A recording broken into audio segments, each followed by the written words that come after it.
There's something about tragic characters that are so much more compelling than the more fortunate ones, and Adventure Time is no stranger to having some of the most lonely and tragic characters to ever exist. The most obvious one that everyone points to is Ice King. Once a human with goals and ambitions, he came across a magic crown that transformed him into a completely new being that had little to no characteristics of his former self. Then we have Marceline, a half-human, half-demon who had to fend for herself and was left alone twice. Once straight after the Mushroom War, and a second when Simon left her because he was beginning to lose himself to the crown. The thing is, these two characters are extremely tragic in their own way, but they are characters that get a happy/bittersweet ending. Marceline finds her happy ever after with Princess Bubblegum. Simon, although loses Betty after she becomes gold, is finally free from the prison of that ice crown and begins to live a normal life in the land of Ooo. There's one character though that didn't exactly get a happy ending. A character that didn't ask to be born, asked to be cast aside in favor of the better version, asked to get lost in the pursuit of purpose. This character is none other than Fern the human.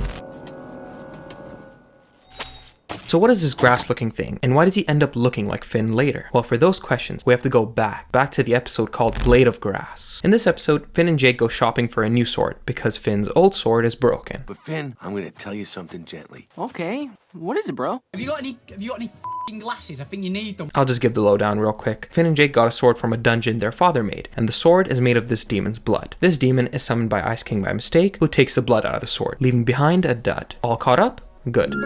Let's get back to the episode. So Finn and Jake find this shady grass looking guy who gives Finn this grass sword. To put it bluntly, this sword is insane. It makes Virgil look like a toddler. Finn starts cutting things perfectly.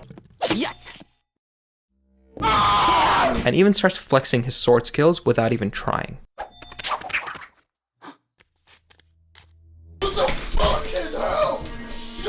Both Finn and Jake look worried, and Finn puts it away for the night to get some sleep. He then has a strange dream. In it, Finn picks up the grass sword before it grows on his arm and eventually covers his entire body. And then his body completely disintegrates. This dream foreshadows a lot of the coming events in the show. It's strange though, because usually in Adventure Time, dreams that are supposed to become reality have this thing called the Cosmic Owl, who's one of the deities in the show. So whenever he appears, it means that the dream isn't just a dream. It's gonna come to pass in reality. In this case though, he didn't appear. I guess the dream is more metaphorical than literal, but cosmic owl dreams are shown as allegorical too. So honestly, I don't know, maybe the writers forgot to include him or something. Anyways, Finn wakes up to the grass sword trying to merge into his arm. He then manages to break free from it, tosses it in a lake, and says one of the funniest lines. Worst $3 I ever spent. The next morning, as expected, the sword shows back up at the house, and the pair decide to take it back to the guy who gave it to them, only to find out that he has disappeared. So after Finn disposes of some jobbers, the grass sword begins to attach to his arm tightly, and this time, there's nothing he can do to take it off. Eventually, they track down the grass wizard to this mountain and defeat him. But he refuses to lift the curse of the grass sword and says that it's going to be a part of him forever. Finn looks dejected, but then he says, "You know what? I think I'm cool with that."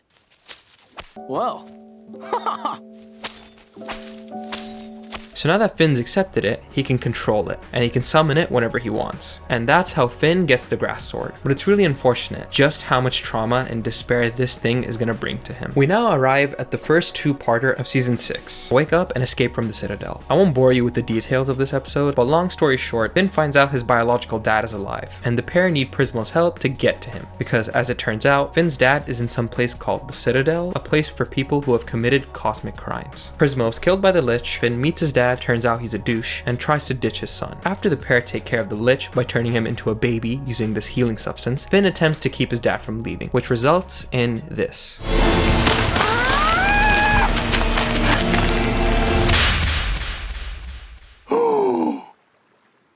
So the day comes when Finn finally loses his arm, something that has been foreshadowed for years on the show. The healing substance then lands on Finn's stub, which grows a flower. Pretty poetic. Oh yeah, real quick, I have to show you guys this highlight of Finn having a flower on his arm. There's Princess Bubblegum!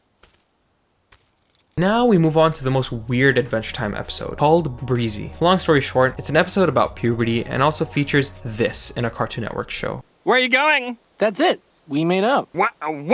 I didn't wait infinity for a dip in the kiddie pool. We're taking this to the deep end. Don't be scared, Finn. Lumpy's on lifeguard duty.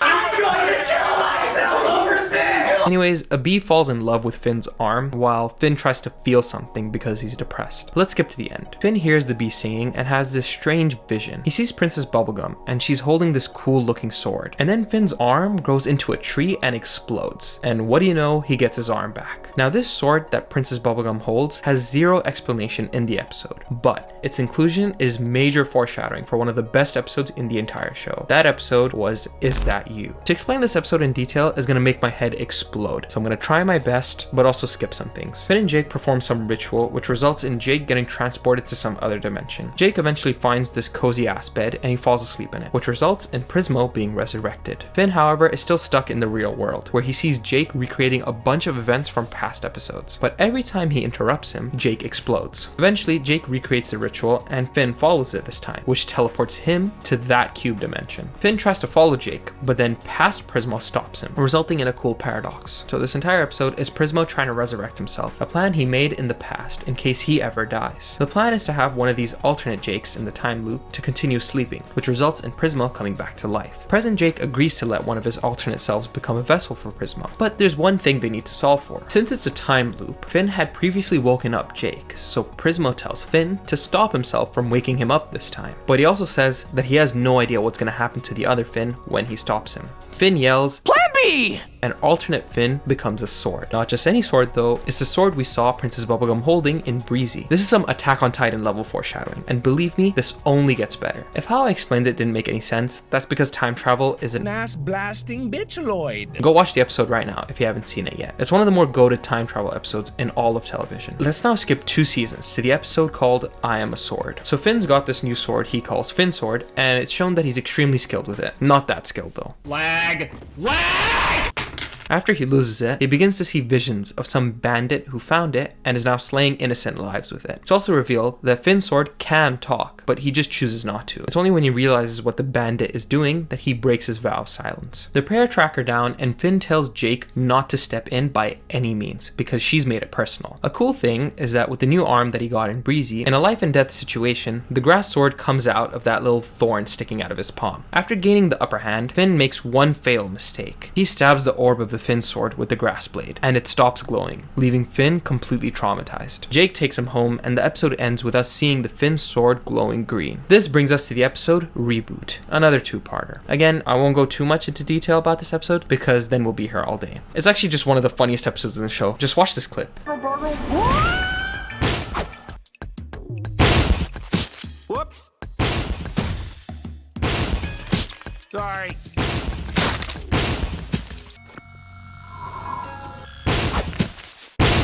Whoops. Long story short, Susan gets zapped by some electric eel and it triggers some chip in her head and she starts going batshit crazy on everyone and everything. Let's skip ahead to the end of the episode. As a last ditch effort to stop Susan, the grass sword comes out to try and stop her, but it then merges with the broken Finn sword, resulting in this. Believe me, 13-year-old me was gobsmacked. That's incredible. I'm absolutely astonished. The next episode is titled Two Swords. So this grass-looking dude is claiming to be Finn, which prompts Finn and Jake to bully him. Show us! Show us! Show us! Grass Finn does act like Finn. He tries to protect Susan and even recognizes Jake to be his brother. He just sounds and looks completely different. Later, he goes back to the treehouse and begins looking at photos and remembers all of the events from them. But then, he remembers exactly what happened after the Finn sword was struck by the grass sword. We get to see the events from the POV of the Finn inside the sword. When it was broken by the grass sword, the little grass pieces fell, and then we see this. What the freak is club step? I just unlocked club step. Is this the thing I've unlocked? So this face here. That's a demon, isn't it? So this grass demon starts spraying inside of the sword with green webs, and Finn asks him what he is. Oh, you know, a curse. An emissary from beyond. And eventually he wraps Finn in a green cocoon. The grass demon explains that he wants out, and so does Finn, to which he responds, Okay, I get it. When we get out of here, let me do the talking. Back in the present, our Finn asks PB if that grass Finn is an evil version of himself, but she simply responds, He's not even from a different timeline. Finn, he's just you. Bimo then calls Finn and says that the grass guy is breaking everything, and Jake goes full protective dad mode. Grass guy's scaring Bimo! Let's get him! Finn then brings out a Finn cake, which only Finn can eat, and Grass Finn comes back to his senses and apologizes. Our Finn says to Jake that Grass Finn is going to be fine and just needs some time to figure some stuff out. The episode ends with us seeing Grass Finn sleeping, with the grass demon softly mumbling a tune.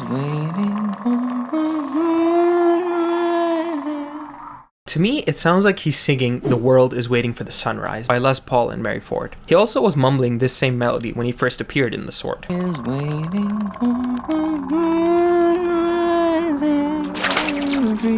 To be honest, I can't come up with an exact theory as to why he's singing this, other than to come off as off-putting and eerie. The song itself is about new beginnings, so maybe it just represents the new beginning of the grass demon. Seems a bit too on the nose, so let me know any theories and interpretations you have regarding this. Also, leave a like and subscribe while you're down there. Let's move to Do No Harm. In this episode, Finn tries to become a doctor, and even says to himself that it feels right doing it, foreshadowing the reveal that his biological mother is a doctor. Jake hesitantly hangs out with Grass Finn and tries to do Finn stuff with him. Grass Finn and Jake head out to that grass mountain of the Grass Wizard, since that's a place where he can fight evil. We can see that he's a lot more gruesome and brutal than regular Finn is. Grass Finn wants answers, but the Grass Wizard merely tells him that he created him because he could, and there's nothing more to it. Jake and Grass Finn return, where he begins to realize that he isn't Finn. I mean, it makes sense given that he basically did the fusion dance with the grass demon and can't even eat anything. So he tells them to call him Fern, the human. The next we see Fern is in the first episode of the second miniseries, titled Islands. Finn wants to go to the island far away from Ooh to see if he can get some answers about humans, and asks Fern to take care of Ooh while he's away, and Fern agrees. When Finn and Jake return though, the third miniseries titled Elements begins. While they were away exploring the islands, Ooh had been mutated into 4 different elements, changing almost everyone and everything they knew. One of the victims was Fern, who turned into candy. In the episode Whispers, Fern explains how he feels useless because he was unable to protect Ooh while Finn was gone. He's constantly comparing himself to regular Finn and feels as though he's always second to him. Sweet Pea, the baby that the Lich was transformed into, comes running and explains to the two Finns that he's having nightmares. Long story short, an alternate dimension Lich is trying to convert Sweet Pea back into the OG Lich. Finn goes after him and tells Fern to protect Sweet Pea, but he fails to do so. Sweet Pea defeats the Lich and saves Finn, and Fern looks disappointed at that fact. As they walk home, Fern puts himself even more down, stating, I don't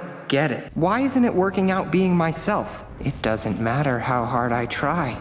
I'll always just be in the shadow of the real Finn. Unless I could become the only Finn. And that's when we see that he can shapeshift to look exactly like the regular Finn. It's this scene that makes us realize that Fern's ultimate pursuit of purpose has taken a dark turn. This leads us to the episode 3 Buckets, riffing off the episode title 2 Swords. This episode was truly insane, and it was when I realized just how far this show has come from the first season. So the two Finns head off to a cave that Fern found. As expected though, he traps Finn inside and tells him that it's his turn to be the only Finn. It's interesting to see the surroundings where Finn is trapped. It looks eerily similar to how the Finn sword on the inside looked. It represents the isolation that Finn sword must have felt, and wants our Finn to experience that same feeling. Finn then finds out that the robot arm that PB made for him has several settings, including one that can help him escape. Then this happens.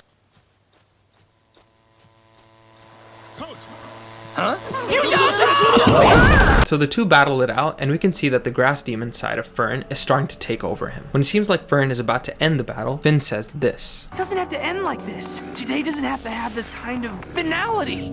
Fatality.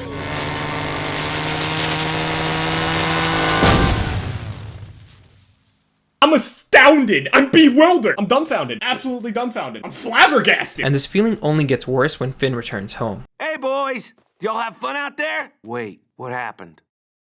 I know that look. You just killed someone.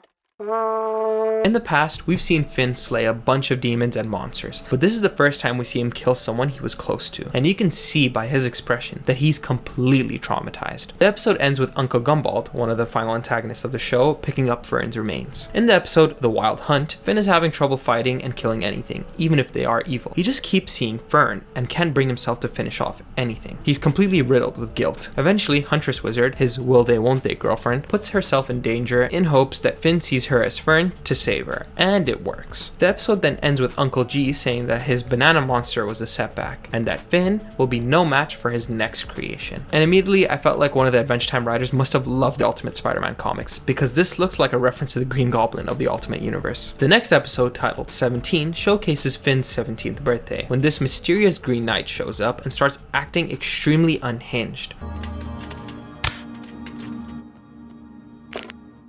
Oh, nuh-uh. The Green Knight and Finn try and outdo each other in different birthday games, resulting in a final confrontation, arm wrestling. Only I had some kind of superhuman robot arm. BAM! Finn tries his best and says, It's my birthday! and then it's revealed, It's my birthday too. and Finn gets his ass tossed. Uncle G reveals himself to PB, which has its whole other backstory I won't get into in this video, but it's all building up to a war in the finale. Next episode we see Fern in is in Gumbaldia, where Finn tries to be diplomatic and talk to Uncle G in calling off the war. There he meets Fern again, resulting in this funny moment. Stop all this roughhousing! Aunt Lolly. She sounds kind of like Mom, yeah? Hey, she was my mom too. It's funny because she's voiced by the same voice actress, Maria Bamford. Finn reluctantly fights Fern, which results in this. There's nothing you have that I don't. Finn doesn't want to fight Fern and tells him that they are basically family. Fern isn't interested. Finally, we get into the finale, titled Come Along With Me. The first half of this episode focuses on a nightmare sequence that Finn deploys to stop all the fighting. Finn tries to relate to Fern in the nightmare, and we see glimpses of their repressed memories, traumatic things they have blocked out. Then we see the source of Fern's torment, the emissary from beyond. Finn forces the grass demon off, and it states, Without me, he's got no body.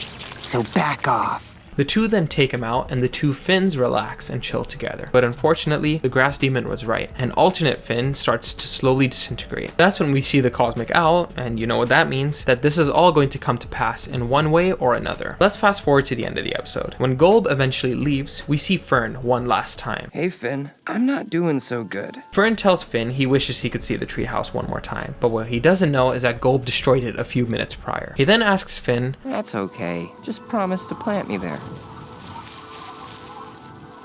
and he leaves behind this after disintegrating. The dream that Finn first experienced in Blade of Grass had also finally come to pass. Finn plants it in the destroyed treehouse, and it grows, housing the original Finn sword. And that's the story of Fern the human. So that brings us to the question, what was Fern's true purpose? And what makes him the most tragic Adventure Time character? For one, it's established that Fern is just Finn. He's had all of Finn's past trauma and more because of the grass demon. What's worse is when you realize that Fern never got to meet his mom, since he stayed back in Ooo when Finn left for the islands. And since Fern is basically Finn, that means he too has always wanted to find out where he came from. He just never got to. We can assume that Finn must have told Fern about her when he came back, but there isn't exact evidence of that. Just think about the way he was made too. He was forced to become a sword, then forced to become a puppet of the grass demon, and then forced to become the Green Knight. The guy was basically a slave his entire life after becoming a sword. Now previously, I said that Fern's ending wasn't exactly as bittersweet and hopeful as other characters, like Marceline and Ice King. Now it depends on who you ask, but I think his ending is great thematically, but ultimately still tragic. Throughout the show, we've had glimpses of Oo's future. We've seen Finn and Jake's treehouse, and it's grown high into the sky. Imagine, the first time we saw this was in season 5 seasons prior. We didn't have any answers or clues as to how it grew. I mean, we just assumed it would eventually, given that this takes place 1,000 years in the future. But no, it's not their treehouse, it's Fern. We see this in the finale when Shermie picks up the Finn sword, ushering in this feeling of a new beginning. It's sad what Fern becomes, but it fits in with the story of Finn. Shoko, one of Finn's past lives, dies in the same spot the treehouse eventually grows into, and Fern ends up becoming a new tree in the same spot. It's that parallel that makes me realize just how insane the foreshadowing of Adventure Time truly is. His story is very similar to Ice King, both in that they get cursed by magical entities and can't live without them, and in what they leave behind. Fern struggled to find purpose, and it took him to extremely dark and twisted places. I think his story shows that if you're actively trying to find purpose, it's gonna cripple you. If you're always in the pursuit of purpose, you'll never truly find it. Do you think that Fern ultimately found his purpose? Leave a comment down below on what you think. Perhaps Fern's purpose was to inspire new life and continue the legacy of adventure in the world of Adventure Time, as seen by Shermie and Beth at the end of the show. Please leave a like while you're down there, and check out my recent videos here. To those of you who aren't subscribed around here, please subscribe for a lot more content like this, and thanks for watching.